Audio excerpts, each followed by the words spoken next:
This is a story about my husband and mother-in-law acting selfishly without consulting me, his wife. My name is Emily. I'm currently a full-time homemaker. We've been married for 2 years and don't have any children yet.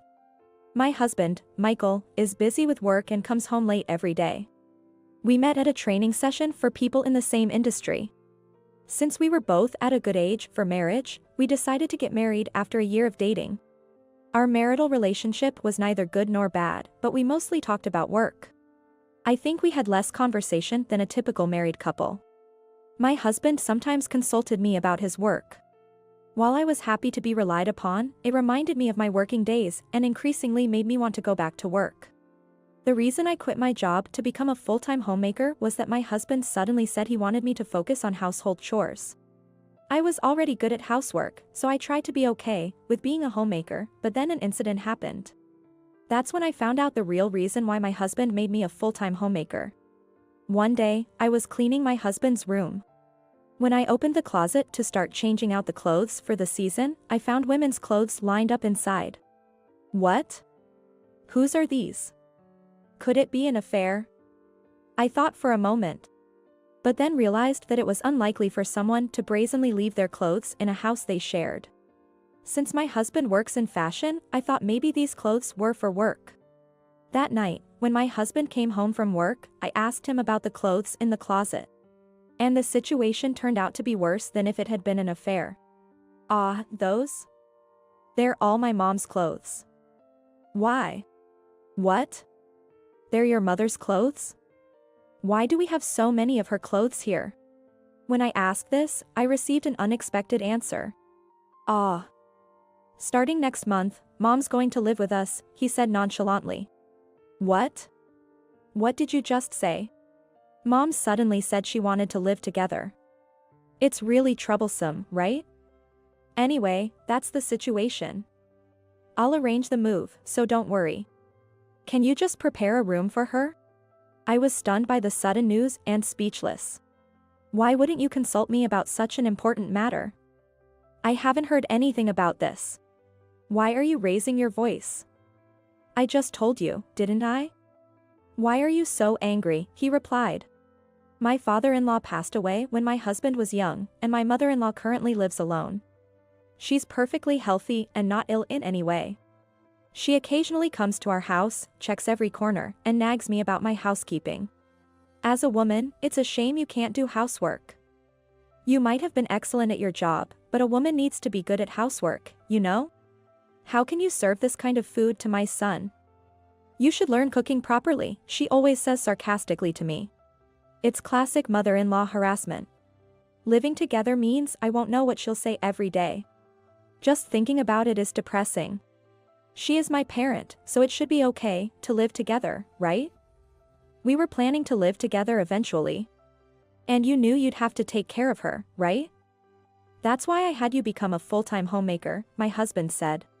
The realization that he made me a homemaker to take care of his mother made my anger boil over. Of course, I couldn't agree and I argued back. I didn't quit my job to take care of my mother-in-law. Are you ignoring my feelings? You know I'm being harassed by her, right? It's natural for the eldest son's wife to take care of the parents, right? You're an adult, so just endure it. Don't make a fuss about it being harassment for just that, he said with a look of disbelief. Taking care of her is natural? Then, shouldn't we have discussed living together before deciding on it, since we're a married couple? I vented my frustrations to my husband. Then, as if he hadn't expected me to be this angry, he said, "You're really heartless." I'm really astounded. I'll report everything to Mom. Be prepared. Saying that, he looked at me and clicked his tongue. Then my husband just left the house. I'm the one who wants to click my tongue, I thought, as I slammed my husband's pillow onto the floor. He didn't come home that day. My refusal to live with his mother must have really upset him. I received a message saying he wouldn't be home for a while.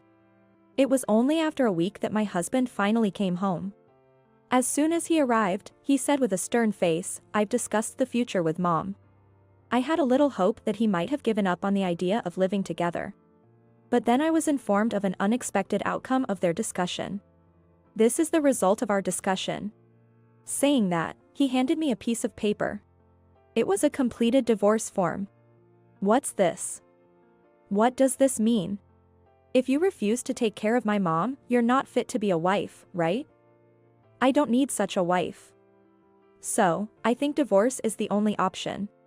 He was saying that if we couldn't live together, then we should get a divorce. I was appalled by such a facile attitude. It was like dealing with a petulant child. At the same time, I became calm and realized that I had no love left for my husband. Maybe I was just disgusted and had cooled off.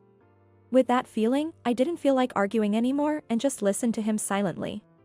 Then, after saying what he wanted, he said, "I have to go to work now. Cool your head today and rethink living together. You don't want to get divorced, right? Tonight, we'll discuss it again, including my mom." With that, he went to work. That was the moment I made a certain decision. I remained seated at the table, picked up a pen. Then I headed to a certain place. That night, my mother-in-law came to our house. My husband also came home early from work. As soon as she entered, she said, "Who do you think you are? How dare you refuse to live with your husband's mother? You're so selfish." She was very aggressive. Then my husband also spoke up. "It's really unbelievable that you refuse to live together. I chose the wrong person to marry. Emily, have you cooled your head? If you don't like it, feel free to leave, okay?" They both cornered me. But whatever they said, I didn't care. It didn't hurt or itch. I've cooled my head and thought it through. I was really stupid. Hearing this, they smiled, thinking I had given in. "That's good, we forgive you," they said. To them, I continued saying, "Forgive me? Aren't you both misunderstanding something?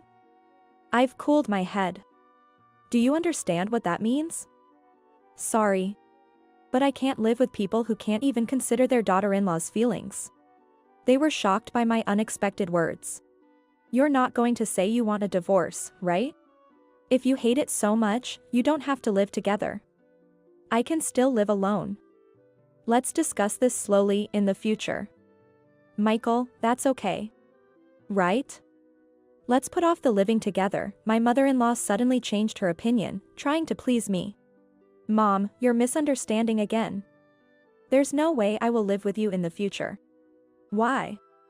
Don't say such things," she pleaded. "Your plea troubles me. I'm no longer your daughter-in-law. As you both wished, I filled out the divorce form you gave me and submitted it today. It's been officially accepted, so I'm no longer involved." I dismissed their arguments like that. Hearing this, my mother-in-law and husband were dumbfounded. They were probably shocked by my unexpected actions. After a while, my husband seemed to come to his senses and started yelling, "What are you doing submitting that on your own? It's normal to discuss things before doing something like that." "What's normal? I've reached my limit of patience. Do you now understand how it feels to be acted upon without discussing?" That's what I told them both. Intimidated by my firm stance, they didn't argue back, and I started packing my things. They tried to stop me, but I shook them off and went back to my parents' house. "Please don't go," my mother-in-law cried at the end, but I ignored her. I thought she should first apologize for all the harassment, but then I felt relieved thinking I might never see them again.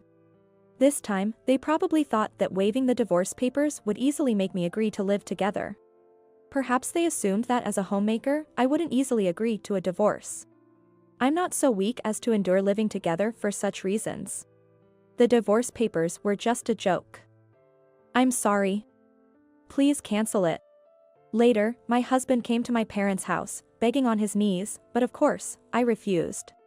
No matter how much he apologized, my feelings did not change. I told my parents everything. "You really weren't cut out for being a housewife, were you?"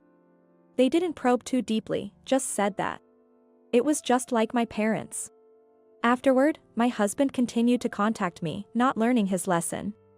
I guess I chose the wrong husband. "So, please don't contact me again," I replied and blocked his emails. He deserved this punishment for carelessly giving me the divorce papers. What goes around comes around. I hope he regrets it for the rest of his life. Afterward, my husband and mother-in-law started living together, but true to form as parent and child. With their stubborn and self-centered natures being so similar, they constantly argued and soon ended up living separately. Their punishment didn't end there. A while later, my mother-in-law was in a traffic accident. Fortunately, she wasn't fatally injured but became disabled and couldn't live alone anymore. Initially, my husband took care of her, but it wasn't easy managing work and caring for his mother, leading to days filled with irritation. "This isn't what I wanted. If only we had a wife, this wouldn't have happened," they lamented. Currently, my mother-in-law is in a facility by her own choice. With no wife or mother-in-law, my husband must be lonely. He hastily started looking for a new partner. Initially, he attended mixers, but nobody was interested, and now he's trying his luck at a marriage agency. However, with his high pride and selfish nature, he's not exactly someone you'd enjoy being around, even as a compliment. I wonder if a woman who would choose such a person will ever appear. If so, I'd definitely like to meet her. As for me, I met with my former colleagues and told them about my divorce. I apologized for the wedding they had celebrated, but surprisingly, they were thrilled. I was then asked to return to my job. Our business had expanded since I left, and they were short-staffed. After talking with my boss, I successfully returned to work. Everyone was struggling without me, and my boss begged, "Please don't leave us again." I can't promise that. If I get married again, I'll retire. But until then, count on me. I answered with a smile. Since returning to work, things have been going great, and I was promoted within a year. I'm really enjoying my job now. So, I'm not thinking about love at the moment, but I hope to meet someone new someday.